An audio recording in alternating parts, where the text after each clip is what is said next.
جو چیز آپ کو تکلیف دیتی ہے اکثر وہی آپ کو بدلتی ہے۔ ڈینیل والٹر کہتے ہیں تکلیف سے بھاگنے کی عادت ہی سب سے بڑی رکاوٹ ہے۔ ہم اس لیے نہیں بدلتے کیونکہ بدلنا تکلیف دہ ہے اور ہم تکلیف سے بچنا چاہتے ہیں، لیکن جو لوگ عظیم ہیں انہوں نے تکلیف کو دشمن نہیں استاد سمجھا۔ ٹھنڈے پانی سے نہانا، مشکل کتاب پڑھنا، نہ چاہتے ہوئے بھی ورزش کرنا، یہ سب چھوٹی چھوٹی مشقتیں ہیں جو آپ کے سیلف کانفیڈنس کو مضبوط کرتی ہیں۔ آج ایک وہ کام کریں جو آپ کو مشکل لگنے کی وجہ سے ٹال رہے تھے، بس شروع کریں۔ تکلیف سے آگے بہت کچھ ہے۔ ہر روز ایک قدم اٹھائیں۔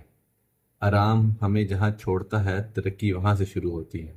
مشکل کو قبول کرنا سیلف کانفیڈنس کی سب سے اعلیٰ سطح ہے۔ اگر آپ مزید دلچسپ اور مختصر ویڈیوز کو سننا پسند کرتے ہیں تو چینل کو سبسکرائب کریں۔ شکریہ، اللہ حافظ۔